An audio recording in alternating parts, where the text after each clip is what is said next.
Sir. Right, బాగున్నారా అంతా? మిమ్మల్ని బాగున్నారని అడుగుతున్నా. Very good, nice. TET come DSC TET notification already పడ్డది, అందరూ తెలుసు. సో ఒకటి చెప్తున్నా, paper 1 and paper 2 paper 3 almost A papers ఉన్నా కూడా ఫస్ట్ టెట్టే ప్రిపేర్ అవ్వాలి. ఏమీ ప్రిపేర్ అవ్వదు. ఏం ప్రిపేర్ అవ్వాలండి? టెట్టే. మీకు టెట్లో 116 మార్క్స్ వచ్చినా కూడా అగైన్ టెట్కే ప్రిపేర్ అవ్వాలి. ఎందుకంటే టెట్లో వెయిటేజ్ అనేది చాలా ఇంపార్టెంట్. సో ఫస్ట్ మీ ఫోకస్ మొత్తం ఈ 12 months దేనిపైన ఉండాలంటే టెట్ పైన పెట్టడం ఇంపార్టెంట్. ఎందుకంటే టెట్లో వెయిటేజ్ అనేది చాలా important. And at the same time డిఎస్సిలో కూడా లాస్ట్ టైం టెట్లో స్కోర్ తక్కువ వచ్చిన వాళ్ళు, మిస్ అయిన వాళ్ళు చాలామంది ఉన్నారు. So first TET. గురుకుల వెళ్ళే వాళ్ళు కూడా మేబీ నెక్స్ట్ గురుకుల నోటిఫికేషన్స్ కూడా ఉన్నాయి. సో గురుకుల రాసే వాళ్ళు కానీ, పేపర్ 1 కానీ, పేపర్ 2 కానీ అందరూ concentration only TET. And most important, టెట్లో క్వాలిఫై అవ్వడం కాదు, టెట్లో వెయిటేజ్ చాలా ఇంపార్టెంట్. చాలామంది టెట్లో క్వాలిఫై అవుతామంటున్నారు, అవ్వడం కష్టం అంటున్నారు. ఒక ప్రశ్న అడుగుతా, ఆన్సర్ చెప్పండి. ఇందులో ఎస్జిటికి వెళ్ళే వాళ్ళు చేయొద్దండి. యా, దింపండి. స్కూల్ అసిస్టెంట్కి వెళ్ళే వాళ్ళు చేయెత్తకండి, మిగతా వాళ్ళు వాళ్ళే. ఎత్తాల్సిన అవసరం లేదండి, మిగతా వాళ్ళు వాళ్ళే కదా, రైట్? బ్యాలెన్స్ అంతా వాళ్ళే వస్తారు కాబట్టి. సో ఎస్జిటి కానీ స్కూల్ అసిస్టెంట్ కానీ ఎవరు వెళ్ళినా కూడా టెట్ అనేది కన్ఫర్మ్. రామ ఇన్స్టిట్యూట్లో 116 మార్కులు వచ్చిన అబ్బాయి కూడా మళ్ళీ కోచింగ్ తీసుకొని టెట్లో వెయిటేజ్ కోసం ట్రై చేస్తున్నారు. ఒకటే చెప్తా, టెట్లో క్వాలిఫై పక్కన పెట్టండి, ఈజీగా క్వాలిఫై అవ్వచ్చు. టెట్లో క్వాలిఫై కాకపోవడం అనేది ఉండనే ఉండదు. Telugu 25, psychology 25 and English mother tongue మనకు తెలిసే ఉంటుంది, ఎంత ప్రావీణ్యం ఉంటుందో. అందులో 20 మార్కులు వేసుకుని మొత్తం ఎన్ని అవుతాయి మేడం? 25 ఎంత అవుతాయి? 50. 50 + 20 ఎంత? 70 మార్కులు వచ్చేసినాయి ఆల్రెడీ. నో డౌట్ తెలుగు, నా సబ్జెక్ట్ తెలుగు అండి. సో 25+ గ్యారంటీ వస్తాయి క్లాస్ విన్న వాళ్ళందరికీ కూడా. ఎలా వస్తాయి నేను తర్వాత చెప్తా. అండ్ సైకాలజీ సార్ చాలా బాగా చెప్తారు. అండ్ ఇంగ్లీష్ ఆల్సో ఎంత బాగా చెప్పినా, ఎంత ఎక్స్ట్రాడనరీ ఫ్యాకల్టీ ఉన్నా కూడా ఇంగ్లీష్లో 25+ అనేది కొద్ది కష్టం. రావనట్లేదు, బట్ కొద్దిగా మనకి మదర్ టంగ్ కాదు కాబట్టి కొద్దిగా ప్రాబ్లం అవుతుంది కాబట్టి నేను టార్గెట్ 20 పెట్టా. 70 మార్క్స్ వచ్చినాయండి. 60 మార్క్ ఆల్రెడీ బీసీ వాళ్ళు క్వాలిఫై అయిపోయింది కదా. బీసీ వాళ్ళు 60లో 20 రావా?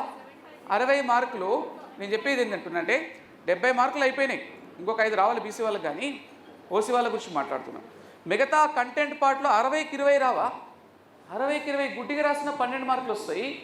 ఆడోడు ఈడోడు బిట్ అందిస్తే 8 మార్కులు అయిపోయాయి, మొత్తం 90 అండి. సో నేను చెప్పేది ఒకటే భయ్యా, టెట్లో క్వాలిఫై అనేది మీరు ఆ నెగిటివ్ థాట్స్ తీసేయండి సార్. ఫస్ట్ ఆ మైండ్లో నెగిటివ్ బయసెన్స్ వాళ్ళు వీళ్ళంతా నెగిటివ్ థాట్స్ పెట్టుకొని కూర్చున్నారు. ఏమైతుందో క్వాలిఫై, నాకు మ్యాథ్స్ రాదు. ఎవరికి ఏం రాదండి అక్కడ, ఎవరికి ఏం రాదు. మ్యాథ్స్ వాడికి సైన్స్ రాదు, సైన్స్ వాడికి మ్యాథ్స్ రాదు, సోషల్ వాడికి ఏది రాదు. సో అలా ఉంటుంది అనమాట. పేపర్ అలాగే ఉంది. కామన్గా అందరికీ ఉన్న సబ్జెక్ట్స్ అయితే 3 కంపల్సరీగా ఉంటాయి. ఈ 3 ఎవరికి రావు? తెలుగు రాదు, ఇంగ్లీష్ రాదు, సైకాలజీ రాదు. సో అన్నీ డిఫికల్ట్ అని చెప్పొచ్చు, అందరికి ఇబ్బంది అని చెప్పొచ్చు. కాబట్టి టెట్లో మీరు క్వాలిఫై అవ్వడానికి నేను చెప్తున్నటువంటి పాజిటివ్ న్యూస్. సో మీ టార్గెట్ అది కాదు, ఇది కాదు, ఇది regular target. Simple 25 English 25, 75 marks. ప్రతి దాంట్లో 25+ తెచ్చుకోండి, 75 మార్కులు అవుతాయి. కంటెంట్లో 60కి 45 తెచ్చుకోవాలి. అప్పుడు ఎంత అవుతాయంటే 120 టార్గెట్. ఇది మీ టార్గెట్, ఇది కాదు. ఇది రెగ్యులర్గా ఎవరైనా తెచ్చుకునే అవకాశాలు ఉంటాయి. మీ టార్గెట్ ఇది కాదు భయ్యా, అది. సో ఇది ఈజీగా వస్తుంది కాబట్టి 25 నేను 30కి 30 ఏమి వేయలేదండి. ప్రతి సబ్జెక్టులో 25 వేసిన, ప్రతి దాంట్లో 25 వేసిన, 5 తగ్గించిన. తెలుగులో 25, సైకాలజీలో 25, ఇంగ్లీష్లో 25, మొత్తం 70 అయిపోయినాయి భయ్. కంటెంట్లో 60కి 60 కూడా ఏమి వేయలేదు. 60లో 5 తీసేసిన, అన్నింటిలో ఎన్ని ఉన్నాయండి? 45. అప్పుడు ఎంత అవుతాయి? 120 మార్క్స్ వచ్చేసినట్టు. సో మీ టార్గెట్ ఎంత టెట్లో అంటే 120+. This is clear. And next paper 1 paper 2 most important. Paper 1 paper 2 కనుక ప్రిపేర్ అయితే, ఐ థింక్ పేపర్ 1 ప్రిపేర్ అయినా పేపర్ 2 ప్రిపేర్ అయినా psychology English Telugu same syllabus కాబట్టి 90 మార్క్స్ పేపర్ 1లో వస్తుంది, పేపర్ 2లో వస్తుంది. జస్ట్ కంటెంట్ మాత్రమే తేడా ఉంటుంది. అండ్ ఎస్జిట్లో ఎక్కడైతే తెలుగు ఇంగ్లీష్ ప్రిపేర్ అవుతావో అదే సిలబస్ ఎస్జిట్లో కూడా వస్తుంది, same percent. So paper 1 prepare అయ్యే వాళ్ళు టెట్కు ప్రిపేర్ అవుతున్నటువంటి ఆలోచన పక్కన పెట్టండి. టెట్ కమ్ డిఎస్సికి కూడా ప్రిపరేషన్ అయిపోతుంది. Because Telugu, English, maths, science contents అనేవి సేమ్ డిఎస్సిలో కూడా వస్తాయి. కాబట్టి మీరు మెంటల్గా అన్ని పాజిటివ్ న్యూసే ఉన్నాయి, ఏమీ నష్టం లేదనేటువంటి ఒక ఆలోచనని ఫస్ట్ సెట్ చేసుకోండి. మన దగ్గర ఉన్నటువంటి బ్యాడ్ ఒపీనియన్ మీరు ఒక్కరే కాదు, ప్రతి ఒక్కరు కూడా. నేను ఒక 2 నిమిషాలు చెప్పి సబ్జెక్ట్లోకి వెళ్తాను. సో బ్యాడ్ ఒపీనియన్ అంటే ప్రిపరేషన్ స్టార్ట్ చేసినామంటే ప్యాడ్ ఇవ్వండి, మళ్ళీ ఇస్తాం మేడం. మన దగ్గర ప్రిపరేషన్ స్టార్ట్ ప్యాడ్లో పేపర్లు ఇవ్వండి, ప్యాడ్ వద్దు, పేపర్ తొందరగా రైట్. ప్రిపరేషన్ స్టార్ట్ చేస్తామండి. భయంకరంగా స్టార్ట్ చేద్దాం అనుకుంటాం. ఇంకా స్టార్ట్ చేసినటువంటి సైకాలజీ ఇంగ్లీషు తెలుగు పట్టుకుంటాం. స్టార్ట్ చేసిన 3 రోజులకే స్టార్ట్ అవుతుంది. నా ముఖానికి జాబ్ ఏమొస్తుందేమో, 4 లక్షల మంది ఉన్నారంట, ఈ ముఖానికి ఏమొస్తుంది. ప్రతి ఒక్కరు అట్లాగే అనుకుంటారండి. జాబ్ సంపాదించే ప్రతి ఒక్కరు కూడా, ర్యాంకర్ కూడా అదే అనుకుంటారు. నేను ర్యాంకర్, టాప్ 10 ర్యాంకర్గా ఉన్నాను 2008 ADSలో, అండ్ 200 పైన బ్యాచెస్ చెప్పి ఉంటాయి ఇప్పటివరకు నా కేసు ప్రకారం, 200 పైన రామయ్యలోనే. సో ఒక టాప్ 10 ర్యాంకర్గా 200 పైన చెప్పినటువంటి ఎక్స్పీరియన్స్ ప్రకారం చెప్తున్నాను. ఫస్ట్ మోస్ట్ ఇంపార్టెంట్ సిలబస్ కాదు, మెటీరియల్ కాదు, కోచింగ్ కాదు, first only confident. This is most important. నమ్మకం అనేది కంప్లీట్గా పెట్టుకొని మీరు రెడీ కావండి. మీరు ప్రిపేర్ అవ్వాలనుకుంటున్నారంటే అవన్నీ సెకండరీ భయ. ఫస్ట్ ఒక కాన్ఫిడెంట్ లెవెల్ అనేది హై స్టేజ్లో, అంటే ఖచ్చితంగా నేను కొట్టగలుగుతాననేటువంటి ఒక లెవెల్ అనేది నీ ముఖంలో కనిపించాలి. అంతేగాని ముఖం ఇలా పెట్టుకొని అనుకో, అది కాదు, అది సగం నెగిటివ్ అవుతుంది. సో నెగిటివ్ వైబ్రేషన్స్ రాకుండా మీరు ఏ సబ్జెక్ట్ గ్రూప్స్ కానీ ఎనీథింగ్ డిఎస్ కానీ ఏదైనా ఉండని first only positive positive positive. Simple example చెప్పి క్లాస్కి వెళ్ళిపోతా. ఒక డాక్టర్ ఇది ప్రతి డెమోలో చెప్తా ఉంటాను, ఎందుకంటే ఫస్ట్ అందరూ అలర్ట్ అవ్వడం కోసం 5 minutes మిమ్మల్ని గ్రిప్లోకి తీసుకోవడం జరుగుతుంది. ఒక డాక్టర్ దగ్గరికి ఒక పేషెంట్ ట్రీట్మెంట్ తీసుకున్న తర్వాత, ట్రీట్మెంట్ అంతా అయిపోయిన తర్వాత సంథింగ్ ట్యాబ్లెట్స్ అవన్నీ సెట్ చేసి ఇంజెక్షన్స్ అన్ని ఇచ్చి, ఏం లేదమ్మా నీకు ఏం ప్రాబ్లం లేదు, చిన్న ప్రాబ్లమే, ఒక 3-4 daysలో సెట్ అయిపోతుంది, నువ్వు హ్యాపీగా తిరగొచ్చు అంటే ఆ పేషెంట్ హ్యాపీగా వెళ్ళిపోతాడు. అదే పేషెంట్ డాక్టర్ దగ్గర కూర్చున్నాక ట్రీట్మెంట్ అయిపోయినాక నో డౌట్ నీ ముఖంలో భయంకరమైన చావు కళ కనిపిస్తుంది రాబాయ్. నాకు తెలిసి వారం కన్నా ఎక్కువ బతకవు రాబాయ్. అంటే వాడు 1 week ఉండేది 1 hour 1 dayలో అప్పుడే పోవచ్చు కూడా పోవచ్చు. కొంతమంది హార్ట్ అటాక్ ఉన్నోళ్ళు. అక్కడ డాక్టర్ ఇచ్చేది ఏంటి భయ్యా అంటే భరోసా భయ్, కాన్ఫిడెంట్. సో మోస్ట్ ఇంపార్టెంట్ ఒక నమ్మకం అండి. ప్రతి కాంపిటేటివ్ ఎగ్జామ్లో నేను మళ్ళీ చెప్తున్నా, మొత్తం అనుభవంతో చెప్తున్నాను, ఎక్స్పీరియన్స్తో చెప్తున్నాను. నేను నార్మల్గా రాలేదు, ర్యాంక్స్ కొట్టాను, అన్ని ఎగ్జామ్స్లో కూడా క్వాలిఫికేషన్ అన్నీ అయిపోయినాయి. ఒక్కటే ఆ నమ్మకమే 100% ముందుకెళ్తుంది అంతేగా. ఇంకా సగం 50% అయిపోయినట్టేగా. So that is most important. మీ లైఫ్లో అది సెట్ చేసుకోండి. ఇకపోతే సబ్జెక్ట్ విషయంలో వచ్చేస్తే నా సబ్జెక్ట్ తెలుగు, మీకు సార్ చెప్తారు ఇంతకు వచ్చి మళ్ళీ.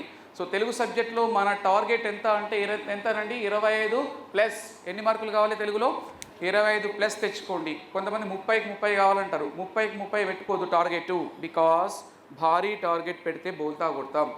ఎందుకంటే మనిషి ఎక్కువ స్ట్రెస్కి లోనైతే ఖచ్చితంగా బిట్స్ మిస్ అవుతూ ఉంటాయి. అందుకని క్రికెట్ మ్యాచ్ ఆడేటప్పుడు లాస్ట్ 300 runs కొట్టిరనుకోండి, మనోళ్ళు తొందరగా అవుట్ అవుతారు. మనోళ్ళే కాదు, ఎవరైనా తొందరగా అవుట్ అవుతారు. బికాస్ ఎక్కువ ఒత్తిడికి లోనైనప్పుడు ఖచ్చితంగా మిస్ అయ్యే అవకాశాలు ఉన్నాయి. కాబట్టి టార్గెట్ భారీగా పెట్టుకోవద్దు, సింపుల్గా 25+ అనండి అంతే.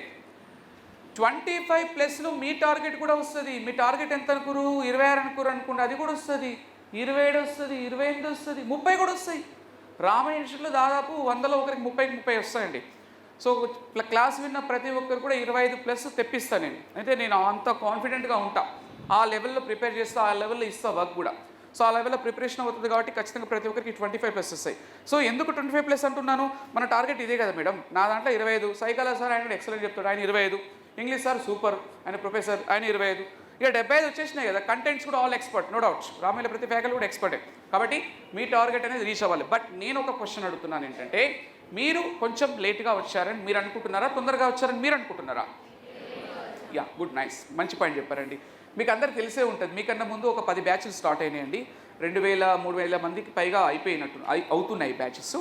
సో ఎక్కడైనా రామాయణలో ఎన్ని బ్యాచ్లు వచ్చినా కూడా 100% ఇన్ఫర్మేషన్ ఇస్తారు ఫ్యాకల్టీ. ఎక్కడ ఏ ఇన్ఫర్మేషన్ కూడా మిస్ అవ్వకుండా ఉండదండి. ప్రతి ఒక్కరికి న్యాయం చేసే దిశగా రామయ్య ఫ్యాకల్టీ ఉంటారు. సార్ ఆ విషయాలన్నీ సార్ కూడా మాట్లాడతారు. సో ఒకటేనండి 25+. ఇంకొక అంశం చెప్తున్నాను, మీరు లేటుగా రావడానికి కారణం మిమ్మల్ని తప్పు అనకపోవచ్చు. బికాజ్ ఫ్యామిలీ ప్రాబ్లమ్స్ ఉండొచ్చు, ఇంట్లో అత్తలను ఒప్పించాలి, డబ్బులు కావాలి, ఇన్ని సమస్యలు ఉంటాయండి. లేటుగా రావడం అనేది 5% నిర్లక్ష్యం వల్ల ఉండొచ్చు కొంతమంది, కానీ 95% సమ్ ప్రాబ్లమ్స్ ఉండొచ్చు.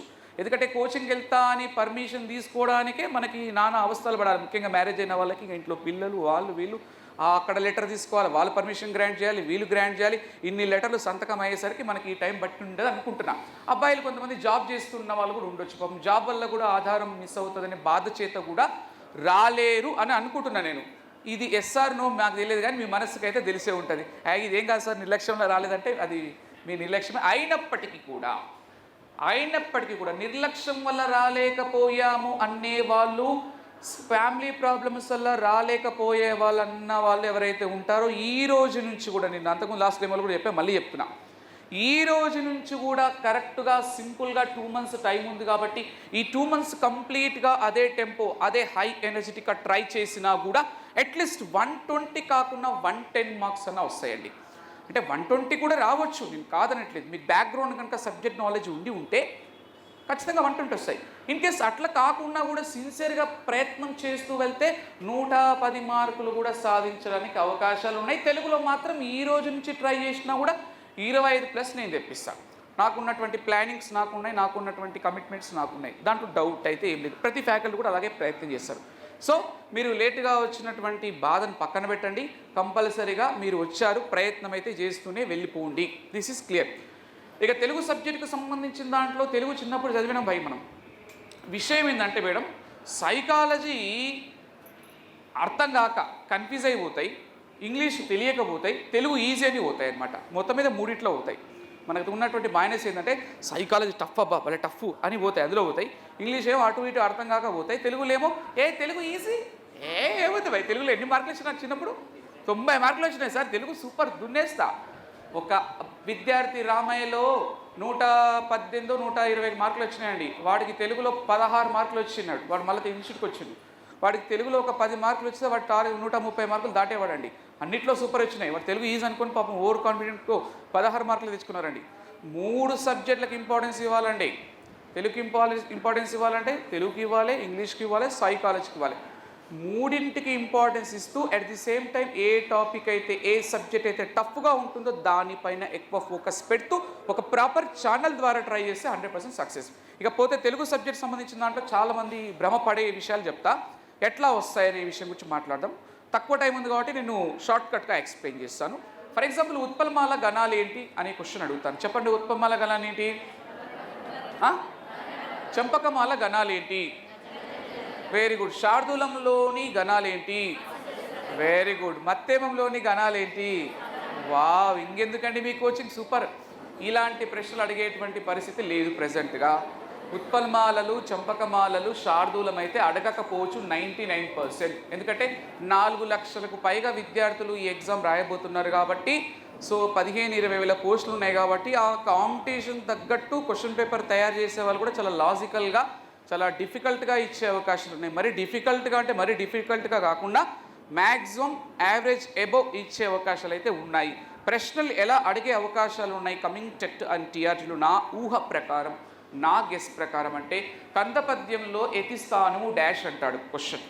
కందపద్యంలో ఎతిస్థానం అనేసరికి మనకి సగం అయిపోయి ఉంటుంది. ఇక కందపద్యం అనేసరికి మనం అడ్డం పడి ఉంటున్నాం. ఎందుకంటే మనం చదివిన 4 కదా మేడం, ఉత్పలమాల, చంపకమాల, శార్దూలం, మత్తము. 10th అదే పోయినాం, 8th 9th, చివరికి డిగ్రీలో వచ్చేసరికి కూడా మళ్ళీ అవే 4 రిపీట్ అయిపోయి ఉంటాయి అనమాట. నో అండి, అట్లాంటివి అడిగే అవకాశాలు తక్కువ భయ్యా. ఎక్స్పెరిమెంట్ చేయకూడదు. ఆ 4 చదువుకొని ఎగ్జామ్కి వెళ్ళేటువంటి పరిస్థితి లేదండి. మిమ్మల్ని ఎగ్జామ్లో కందపద్యంలోని ఎతిస్థానము అడిగినప్పుడు దాదాపు 90% బిట్ ఎగిరిపోతుంది. కందపద్యంలో ఎతిస్థానం ఏంది చెప్తారా మేడం? ఎవరైనా 10 రూపాయలు ఇస్తా ప్రైజ్ మనీ. ఎస్, ఎవరో సగం చేయిస్తారంటే సగం వస్తుందా మేడం? ఎస్, రామయ్య ఓల్డ్ స్టూడెంటా మీరు? 1-4 గణాల మొదటి అక్షరాలకు అంతేనా? అయిపోయిందా? ఇంకా అంతే అయిపోయిందా? ఇంకేమైనా? So that is wrong answer అండి. 1-4 గణాల మొదటి అక్షరాలకు ఎతి చెల్లుతుంది, కానీ కేవలం 2-4 పాదాలకు మాత్రమే వర్తిస్తుంది. ఇది ఇంపార్టెంట్ లైన్. వాడు 1-4 గణాల మొదటి అక్షరాలు అంటాడు, 1-4 గణాల రెండవ అక్షరం అంటాడు, 1-4 గణాల మొదటి అక్షరాలు కానీ కేవలం 2-4 పాదాలకు మాత్రమే వర్తిస్తుంది. ఇలా డిఫరెంట్ పాయింట్ ఆఫ్ వ్యూలో మిమ్మల్ని కన్ఫ్యూజ్ చేసే అవకాశాలు ఉంటాయి. కాబట్టి సబ్జెక్ట్ని, ప్రతి అంశాన్ని విత్ కమాండింగ్గా నేర్చుకునే ప్రయత్నం చేయాలి. సో కందపద్యంలో ఎతి స్థానము 1-4 గణాల మొదటి అక్షరాలకు ఎతి చెల్లుతుంది. ఆ గణము ఏంటి అనేది క్లాసులో ఎక్స్ప్లెయిన్ చేస్తా. కానీ కేవలం 2-4 పాదాలకు మాత్రమే వర్తిస్తుంది అనేటువంటి నియమం తెలిసి ఉండాలి. అందరు ఎలా ప్రిపేర్ అవుతారు? 1-4 గణాల మొదటి అక్షరాలకు ఎతి చెల్లుతుంది, ఫుల్ స్టాప్. కేవలం 2-4 పాదాలకు మాత్రమే వర్తిస్తుంది. ఇంత లాంగ్లో నేర్చుకుంటారు. బట్ కాంపిటేటివ్ ఎగ్జామ్లో లాంగ్ మెథడ్ అనేది సక్సెస్ కాలేకపోవచ్చు. Short forms, short cuts, short techniques ఉండాలి. దీన్ని ఎలా చెప్తానంటే 1-4 1-4 అనండి ఒకసారి అందరూ. 1-4 బట్ 2-4. నేను చెప్పింది చెప్పండి, ఏం కదా తప్పేం లేదు. 1-4 but 2-4. 1/4 but 2/4. This is smart work. మనం ప్రిపేర్ చేసేటప్పుడు పెద్ద మ్యాటర్ నేర్చుకోదండి. మ్యాటర్ని షార్ట్ ఫామ్లో జీబీలో ఉంటే కేబీలోకి కన్వర్ట్ చేసుకోవాలి. జీబీతో పోతే మున్నంతా పోతుంది. సో జీబీ మ్యాటర్ని దేంట్లో కన్వర్ట్ చేసుకోవాలండి? కేబీలో కన్వర్ట్ చేసుకోవాలి. 1-4 బట్ 2/4 మీన్స్ 1/4 గణాల ఫస్ట్ అక్షరములకు ఎత్తి చెల్లుతుంది, కానీ కేవలం 2-4 పాదాలకు మాత్రమే వర్తిస్తుంది. అంటే ప్రతి విషయాన్ని కూడా చాలా షార్ట్కట్గా నేర్చుకొని ప్రతి సబ్జెక్ట్లో కూడా నేర్చుకొని వెళ్ళగలిగితే మనం ఈ ఎగ్జామ్లో బిట్ ఈజీగా రాయగలుగుతాం. అసలు కందపద్యమే చాలామందికి రాదు. కందపద్యం దగ్గర వేసేసరికి అందరూ చాలామంది తప్పు చేస్తూ ఉంటారు. కందపద్యాన్ని కంప్లీట్గా కమాండింగ్గా నేర్చుకోవాలి. ఆ కందపద్యము జాతికి సంబంధించింది. 4 పాదాలు ఉంటాయి. నల్ల గగ భజస అనే గణాలు వస్తాయి. 1/4 బట్ 2/4 ప్రాసనీయం ఉంటుంది.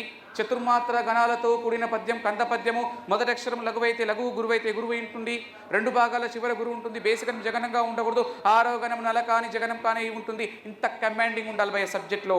కందపద్యం అడిగిన అర్ధగంటకు ఆన్సర్ చెప్పడం కాదు మేడం, 1/2 సెకండ్లో ఆన్సర్ చెప్పగలిగిన నాడే వాడే డిఎస్సిలో జాబ్ కొట్టగలుగుతాడు. దిస్ ఇస్ ట్రూ, ఇది నిజం. వాటి ప్రశ్నని ఏ విధంగా తిప్పినా కూడా నువ్వు సబ్జెక్ట్ మీద కమాండింగ్ కనుక ఉండగలిగితే ఈజీగా బిట్టు చేయొచ్చు భయ్. ఇప్పుడున్న పరిస్థితులలో టెస్ట్ మ్యాచ్లు పనికిరావు భయ్య. వన్డే మ్యాచ్లు కదా, 2020 మ్యాచ్లో రోహిత్ శర్మ లాంటి బ్యాట్స్మెన్స్ కావాలి. బికాస్ 6లు 4లే కొట్టాలి. నేను సింగిల్స్ తీస్తా అంటే నో ఛాన్స్.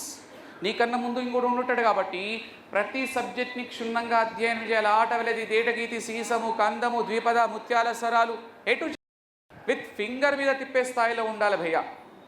కాబట్టి మీకు ఉన్నటువంటి భ్రమను తొలగించుకోండి సార్. అంటే ఉత్పలమాల చంపకమాల చదవద్దు అనట్లేదండి, అవి చదవండి. వాటితో పాటు ఇవన్నీ కూడా ఏరియాస్ని కంప్లీట్ క్లోజ్ చేయాలి. ముత్యాల సరాల్లో 4వ పాదంలో ఎన్ని మాత్రలు ఉంటాయని క్వశ్చన్ అడుగుతారండి. ముత్యాల సరాల్లో 4వ పాదంలో ఎన్ని మాత్రలు ఉంటాయి చెప్పండి భయ్య. ఎగ్జామ్ 2 నెలలే ఉంది.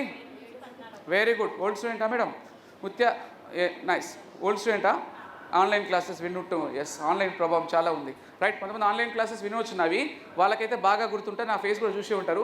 ఆన్లైన్ క్లాసెస్ ఉన్న వాళ్ళకి మాత్రం దాదాపు సగం ఐడియా ఉండొచ్చు, బట్ కొత్తగా వింటున్న వాళ్ళకి క్లారిటీ ఉండదు. ముత్యాల సరాలు అనేటువంటి కర్త గురుజాడ వెంకటప్పారావు. అందులో 4 పాదాలు ఉంటాయి.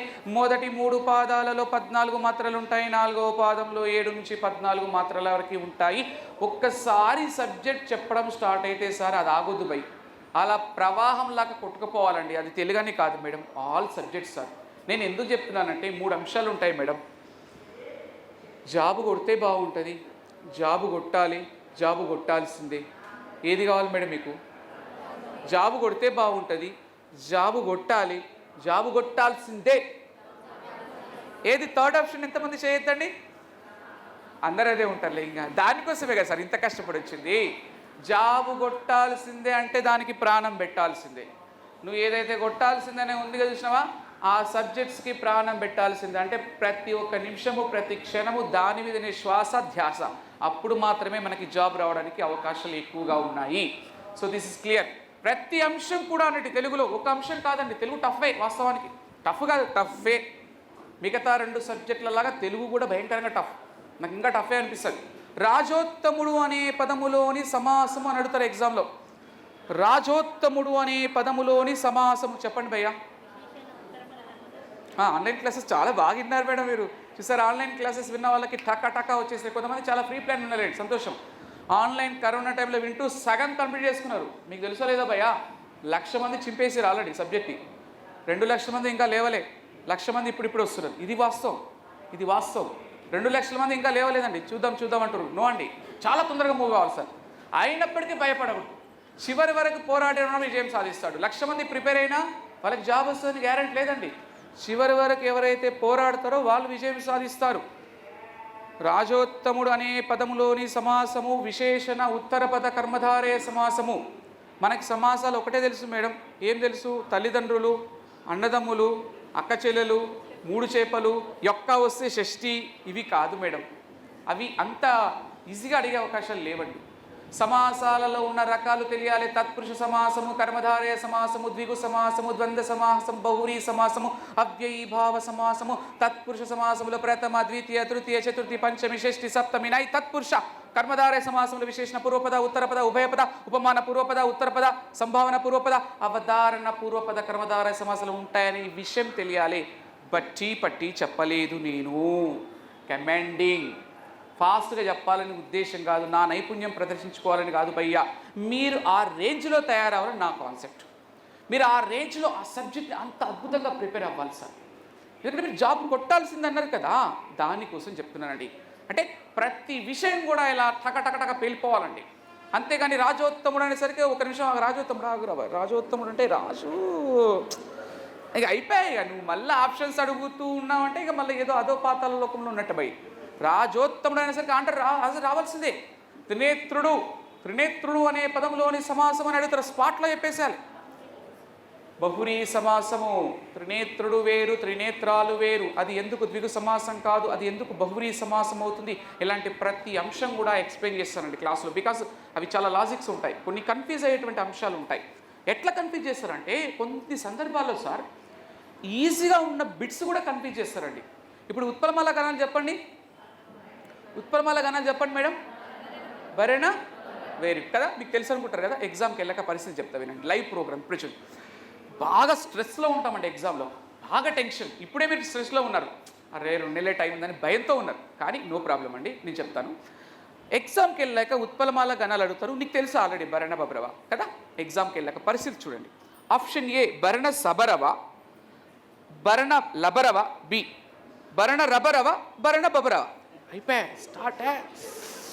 ఇది చెప్పారా సార్ భరణ, నీకు తెలిసిన ఆన్సర్ కూడా సబరవ రబరవ లబరవ పాప. దాదాపు కాంపిటేటివ్ ఎగ్జామ్లో బిట్టు డైలమా ఉంటే ఫట్టు, నో డౌట్. పాయింట్ 1, కాంపిటేటివ్ ఎగ్జామ్లో బిట్టు డైలమా ఉంటే ఫట్టు బై. ఎందుకంటే అది అటు ఇటుగా ఉన్నామంటే దాదాపు 90% పోతుందని బిట్టు. నీ మైండ్ ఎక్కడికి వెళ్ళాలి, బబరవ దగ్గరికి వెళ్ళాలి. ఆ బబరవని వాడు సబరవ లబరవ ఇచ్చి కన్ఫ్యూజ్ చేస్తాడు. ఇది కన్ఫర్మ్ జరుగుతుందండి, జరుగుతుంది, చూడండి కావాల్సి. అందుకని నేనేమంటున్నానంటే అలాంటి ఏరియాస్ వచ్చినప్పుడు కూడా జాగ్రత్తగా ఉండండి. మనకు టైం ఉందంటున్నా, ఇంకా మిమ్మల్ని భయపెట్టాలని కాదండి. టైం ఉంది మేడం, చదువుకోనికి అవకాశం ఉంది. ఇంకా 2 నెలలు మన చేతిలో ఉంది, 60-70 రోజులు టైం ఉంది. అది టెట్కే. డిఎస్సికి ఇంకా 3 నెలలు ఉంటుందండి. డిఎస్సి చాలా ఇంపార్టెంట్ కదా. టెట్లో ఒక 5 మార్కులు 10 మార్కులు తక్కువ వచ్చినా నో ప్రాబ్లం, డిఎస్సికి 5-6 నెలలు టైం ఉంటుంది. ఈ మైనస్ అనేది అక్కడ చేయకండి, అక్కడ ఎక్కువ మార్కులు తెచ్చుకునే ప్రయత్నం చేయండి. సో సమయం మన దగ్గర ఉంది భయ్, వాడుకో, ఇవన్నీ ప్రయత్నం చేయి. ప్రతి విషయం కూడా అనండి, ఇదొక్కటే కాదు భయ్య. ఉపమేయం అంటే ఏంటని అడుగుతారు ఎగ్జామ్లో. ఉపమేయం అంటే ఏంటి, లేకపోతే క్వశ్చన్ ఎలా అడుగుతారంటే దేనితో పోలుస్తున్నామో అది డాష్ అంటాడు, దేనితో పోలుస్తున్నామో అది డాష్ అంటారు. ఏంటి, ఉపమానమా, ఉపమేయమా? ఇది కూడా డౌటే. దేనితో పోలుస్తున్నాము అని ఆప్షన్లో ఉపమేయం ఇస్తారు, ఉపమానం ఇస్తారు, ఉపమా వాచకం ఇస్తారు, సమాన ద్రవం ఇస్తారు. చాలా ఈజీ పెట్టది మనకు. అక్కడ ఉపమేయమా ఉపమానమా ఏదో చెప్పాడు సార్, దేనితో. ఆ క్వశ్చన్ని చూసి కన్ఫ్యూజ్ అయ్యే అవకాశాలు ఉన్నాయి. దేన్ని పోలుస్తామో అది ఉపమేయము, దేనితో పోలుస్తామో అది ఉపమానము. సింపుల్గా చెప్తా. మిమ్మల్ని ఒక హీరోతో పోల్చుకుంటాం. బెస్ట్ స్మార్ట్ వర్క్ అంటే చూపిస్తాం. మీరున్నారు, మిమ్మల్ని ఒక హీరోతో పోలుస్తా నేను. ఆ హీరో ఉపమానం, మీరు ఉపమేయం. పలానా రాజేష్ మహేష్ బాబు లాగా అందంగా ఉన్నాడు, రాజేష్ అనే వ్యక్తి ఉపమేయం. సో ఫైనల్గా మీరంతా ఉపమేయాలు అనుకోవాలి. మిమ్మల్ని ఎవరిని పోలుస్తున్నామో వారు ఉపమేయం, ఎవరితో పోలుస్తున్నామో వారు ఉపమానం. స్మార్ట్ వర్క్ చేయాలి బై. సబ్జెక్టులలో టకటక పగిలిపోవాలంటే స్మార్ట్ వర్కే, పట్టి పట్టకూడదు. దేన్ని పోలుస్తున్నామో నేర్చుకుంటే అది దేనితోనే పోతుంది. సో ఇలాంటి క్వశ్చన్స్ అన్నీ కూడా అడుగుతారండి. రకరకాల క్వశ్చన్స్ మెలికలు తిప్పి అడుగుతూ ఉంటారు, రకరకాల విధాలుగా అడుగుతూ ఉంటారండి. వయోవృద్ధులు అనే పదంలోని సమాసము పేరు అంటారు మేడం. వయోవృద్ధులు అనే పదంలోని సమాసము సంధి పేరు చెప్పండి సార్. వయోవృద్ధులు ఏమో సార్, ఇవన్నీ చదవలేదు సార్. మీరు అవన్నీ ఎందుకు చెప్తున్నారు సార్? మాకు దేవాలయం పడితే చెప్తాం సార్, మేము రామాలయం చెప్తాము, శివాలయం చెప్తాము. మీరు మాకు తెలియదు అడుగుతారేంటి సార్? అరే తెలియనే ఇస్తారు సార్ బిట్స్, తెలిసింది వాడు ఎందుకు ఇస్తాడు మేడం? నీకు తెలిసిన రామాలయం ఇస్తాడా ఎగ్జామ్లో? రామాలయం ఇస్తే 4 లక్షల మంది రాస్తారు భయ్యా. వయోవృద్ధులు ఇస్తే 4000 మందే రాస్తారు, వాళ్ళే జాబ్ కొడతారు భయ్. వయోవృద్ధులు అంటే అందరు గుణసంధి కూడా అనుకుంటారు. ఆప్షన్ ఏలో గుణసంధి కూడా ఇస్తారు, అది కూడా రాస్తారు 1,00,000 మంది. అది కాదండి, వయహ ప్లస్ వృద్ధులు, దట్ ఈస్ గోస్ టు విసర్గ సంధి. విసర్గ సంధిలో 6 సూత్రాలు ఉంటాయి.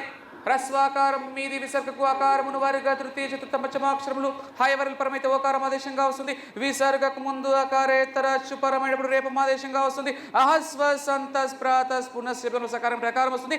విసర్గకు సకార శకారాలు పడితే సకార శకారాలు వస్తాయి. ఇస్కామ ఉస్కామ అంతంలో ఉన్న పదముల సకారం శకారం వస్తుంది. విసర్గకు కకాఫల పరమైతే విసర్గలో ఎట్టి మార్పు రాదు. బహుశా మీకు ఏం అర్థం కాలేదు, నాకు అర్థమైంది. కానీ అంత ఫ్లోలో ఉండాలి. క్లాస్ విన్న తర్వాత నువ్వు కూడా అట్లా చెప్తావు, నువ్వు కూడా చెప్తావు. నా క్లాస్ విన్న తర్వాత నేను అట్లా తయారు చేస్తాను. నేను తయారు చేస్తాను భయ్, నాకు ఆ నమ్మకం ఉంది, మీకు లేకపోవచ్చు. నాకైతే భయంకరంగా ఉంది భయ్ నమ్మకం. నాకు వర్ణమాల చావాలి. నా క్లాస్కి వచ్చేటప్పుడు నాకు వర్ణమాల నేర్చుకుని వస్తే చాలు భయ్, నేను చూసుకుంటా. నేను ఆ కాన్ఫిడెంట్ ఇస్తా, నేను నమ్మకం ఇస్తా. కొంతమంది కనిపిస్తుంది ఎస్ ఇలా ప్రిపేర్ అవ్వాలి అనేటువంటి ఒక ఆలోచన వస్తుంది. ఎస్ ఇంత సబ్జెక్ట్ ఉందా అనే ఆలోచన ఈ 15 నిమిషాలు వచ్చేసింది. ఇంత అద్భుతంగా ఉంటుంది ఆ సబ్జెక్ట్ అని ఫీలింగ్స్ వచ్చాయి. ఆ ఫీలింగ్స్ వచ్చాయంటే నువ్వు ఖచ్చితంగా జాబ్ సక్సెస్కి దగ్గరగా ఉన్నట్టే. అది గుర్తుపెట్టుకోండి.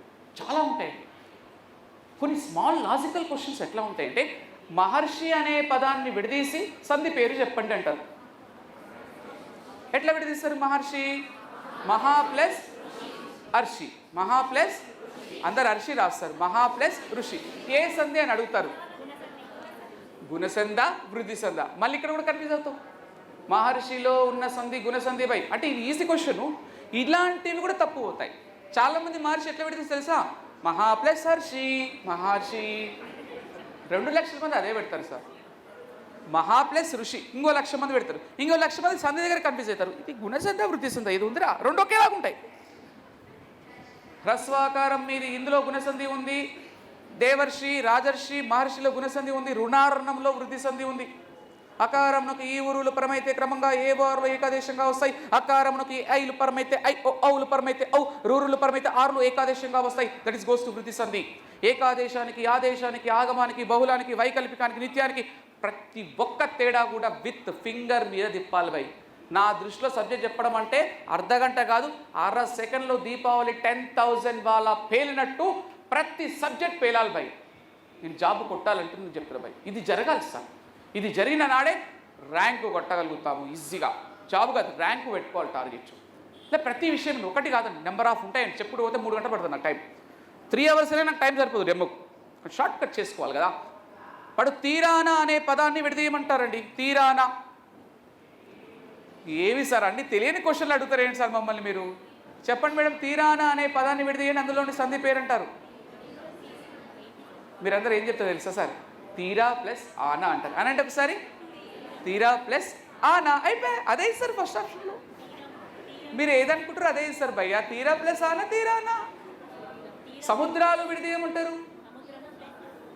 సముద్రాలు, సముద్ర ప్లస్ ఆలు అయిపోయా, బయటకు వచ్చేస్తాం. రైట్ రైట్, సముద్ర ప్లస్ ఆలు కాదురా, సముద్రము ప్లస్ లు అని పక్కన చెప్తా. అవునా? దట్ ఈజ్ లులనల సంధి.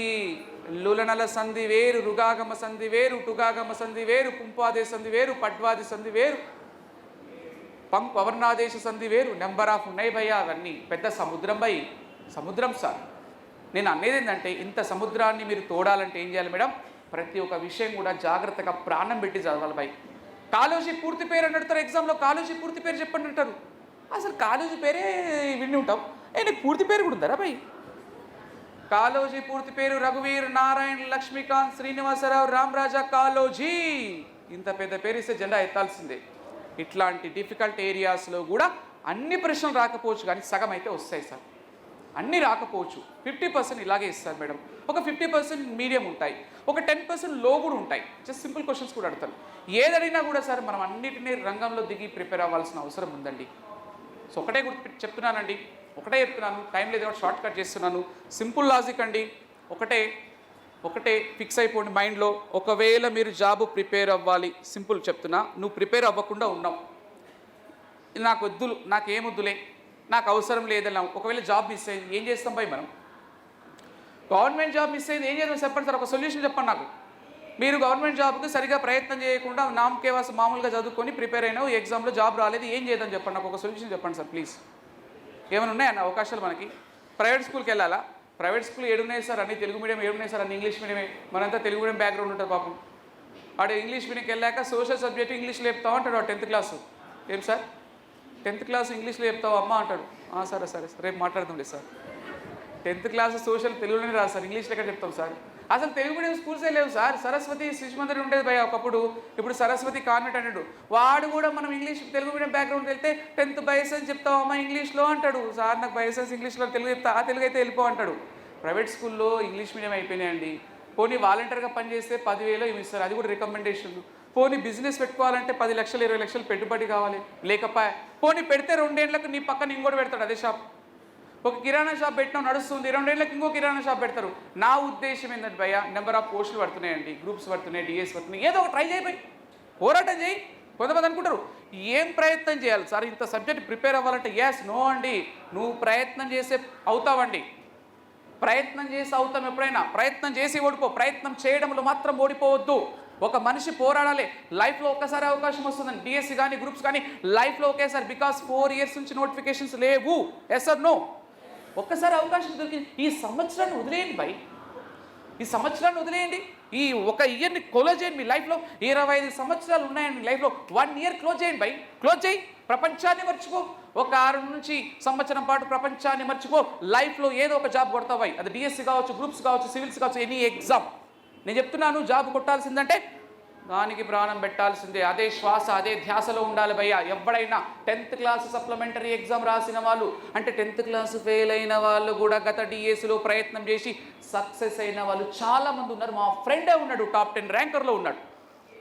10th క్లాస్ సప్లిమెంటరీ అండి, ఏమి రాకుండా ఉన్న వాళ్ళు కూడా 6-12 నెలలు ట్రై చేసిరండి. ఇంటర్మీడియట్లో తోపులు కూడా పోయిరు. కొంతమంది అనుకుంటున్నారు సార్ ఇంటర్మీడియట్లో నేను టాప్ 10 సార్, టీటీసీలో టాప్ ర్యాంక్ సార్. నా గురించి మీరు ఏమనుకుంటున్నారు? నువ్వు టీటీసీలో టాప్ అయితే ఇక్కడ మనకి రాదండి డిఎస్సికి. నువ్వు టీటీసీలో ర్యాంక్ వచ్చిన డిఎస్సి వేరు, టీటీసీ వేరు మేడం. కాబట్టి ప్రతి ఒక్కరూ ప్రయత్నం చేయండి సార్. ఎస్, ప్రయత్నం చేయండి. నువ్వు పోరాడు. నువ్వు పోరాడకుండా డిఎస్సిలో రాలేదంటే పక్కవాడు పోరాడి వాడు జాబు కొట్టి, మీ ఫ్యామిలీలో ఎవడైనా ఒకడు జాబు కొట్టి మీ ఇంటి ముందు నుంచి స్కూటీ వేసుకొని తిరుగుతుంటే నీకు ఎంత బాధ అనిపిస్తుంది భయ్. ఆ మూమెంట్ చెప్పొద్దు భయ్. నీ ఫ్యామిలీలోనే మీ విలేజ్లో వాడు జాబ్ కొట్టి రాయల్ ఎన్ఫీల్డ్ వేసుకొని ఎంజాయ్ చేస్తూ తిరుగుతుంటే అబ్బా ప్రయత్నం చేయకపోతే భయ్. మన ఏజ్ భయ్, ఇది ఎనర్జెటిక్ వయసు సార్. 25 to 28 లాస్ట్ 35 అండి, ఇది ఏజ్ అండి, మళ్ళీ రాదండి. ఈ 10 ఏళ్లలో ఏదైనా సాధించవచ్చు సార్, అంత ఎనర్జీ ఉంటుంది సార్. 35 to 40 కొంచెం డౌన్ అవుతుంది, రాదని కాదు, తక్కువ. 40 to 45 ఇంకొంచెం తక్కువ. కానీ 42 yearsలో కూడా జాబ్ కొట్టే వాళ్ళు ఉన్నారు. మన ఇన్స్టిట్యూట్ అమ్మాయి, మన ఇన్స్టిట్యూట్ మేడం సుధా మేడం, గురుకుల టాప్ ర్యాంకర్. చూడండి ఇంటర్వ్యూ, 42 సంవత్సరాల వ్యక్తి, మన ఇన్స్టిట్యూట్ టాప్ 10 ర్యాంకర్, గురుకుల టాప్ 1 ర్యాంకర్. ఇంటర్వ్యూ ఉంది యూట్యూబ్లో చూడండి. ఆమె వనపర్తి నుంచి ఇక్కడికి అప్ అండ్ డౌన్ చేసి రెగ్యులర్గా, నేనే షాక్ అయిపోయినా. వనపర్తిలో 4 గంటలకు స్టార్ట్ అయ్యి ఇక్కడికి 8 గంటలకు వచ్చి మళ్ళీ ఈవినింగ్ వెళ్ళి నైట్ వెళ్ళి అలా 4 నెలలు కష్టపడి టాప్ 1 ర్యాంకర్ సుధా మేడం, మన ఇన్స్టిట్యూట్కి సంబంధించిన ఆమె. ఒక్కసారి యూట్యూబ్ కొట్టండి, సుధా మేడం అని కొట్టండి, ఇంటర్వ్యూ చూడండి, ఆమె చెప్తా చూడండి. ఇక ఆమెనే ప్రయత్నం చేసినప్పుడు మీరేంది మేడం చూడండి, అర్థం చేసుకోండి. అంత పెద్ద పెద్ద వాళ్ళు 42 ఏళ్ళు ప్రయత్నం చేసిన వాళ్ళు 25 ఏళ్ళు ప్రయత్నం చేయలేరా అండి? ఈ ఎనర్జీ, ఈ వయసు మళ్ళీ రాదండి. లైఫ్లో ఇట్లాంటివి రాదండి. భయపడతాం, బాధపడతాం. ఎప్పుడు మిస్ అయిన తర్వాత కాలే కడుపుకే కష్టం విలువ తెలుస్తుంది. ఒంటరితనంగా ఉన్నప్పుడే బంధం విలువ తెలుస్తుంది. ఒంటరితనంగా ఉన్నప్పుడే బంధం విలువ తెలుస్తుంది. చేతిలో చిల్లి గవ్వలేనప్పుడే డబ్బు విలువ తెలుస్తుంది. అవకాశం చేజారినప్పుడే లైఫ్లో సమయం విలువ తెలుస్తుంది. గోల్డ్ అండి సమయం, గోల్డ్. నేను ఒకటే అంటారు, మీరు పోరాడండి, మీరు అవుతారు. ఎంత సబ్జెక్ట్ ఉన్నా తోడుతూ పోతే తగ్గిపోతుంది భయ్. కానీ పోరాడితే నీకు నష్టం ఏమీ లేదు, సబ్జెక్ట్ తప్ప. నువ్వు ప్రయత్నం చేసి ఒకవేళ మిస్ అవ్వదండి, మిస్ అయినా కూడా నీకు నష్టం ఏముంటుంది? నీకు నాలెడ్జ్ భయ్యా, నీకు 4 నెలలలో చదివిన నాలెడ్జ్ అనేది ప్రైవేట్ స్కూళ్ళల్లో పనిచేసుకోవడానికి అవకాశాలు ఉంటాయండి. నాలెడ్జ్ అనేది కొన్ని వేల కోట్లు ఖర్చు పెట్టిన దొరకదు భయ్యా. నువ్వు 40 దాటితే నాలెడ్జ్ నేర్చుకోలేవు, ఈ ఏజ్లోనే నేర్చుకుంటావు. ఆ సబ్జెక్ట్ అనేది పోదండి. ఒక సినిమాకి వెళ్తే డబ్బులు వేస్ట్ అయితే, ఒక బిర్యానీ తింటే అరిగిపోతుంది. కానీ ఒక కోచింగ్ సెంటర్కి వచ్చిన నేర్చుకున్న సబ్జెక్ట్, నా కోచింగ్ సెంటర్, మీరు ఇక్కడ జాయిన్ అవ్వాలని చెప్పట్లేదండి, మీరు ఎక్కడైనా జాయిన్ అవ్వండి ప్రపంచంలో, మీ ఇష్టం, దట్స్ యువర్ ఒపీనియన్. కానీ నాలెడ్జ్ మాత్రం పోదు భయ్. పోరాడండి, ఎంతవరకు తోడితే అంతవరకు పోరాడండి. 99.9% విజయం సాధిస్తామండి. మనిషి కాబట్టి పోరాడలే. గుండ్రంగా ఉండేది భూమి, కాలేది నిప్పు, పోరాడేవాడే మనిషి. నిజంగా నువ్వు మనిషి అయితే పోరాడిపోయి మ్యాక్సిమం సక్సెస్ అవుతాం. నేను చెప్తున్నా సక్సెస్ అవుతా ఉంటున్నా. సో డిఎస్ టెట్లో స్కోర్ తక్కువ వచ్చినా నో ప్రాబ్లం, మ్యాక్సిమం టెట్లో 120 ట్రై చేయండి. తక్కువ వచ్చినా డిఎస్సికి మాత్రం సక్సెస్ కాగలుగుతామండి. ఓకేనా? సో అన్ని రకాల ప్రయత్నాలు చేయమండి, ఎక్కడ కాంప్రమైజ్ అవ్వకుండా. ఇంకా చాలా ఉంది, చెప్పాల్సింది చాలా ఉంది, కానీ చాలామంది ఫ్యాకల్టీస్ రావాలి కాబట్టి షార్ట్కట్ చెప్తున్నా. ఖచ్చితంగా మీరు సక్సెస్ అవుతారు, నో డౌట్. టైం మాత్రం వేస్ట్ చేసుకోకండి. ఇప్పటికీ ఆలస్యం ఏం జరగలేదు.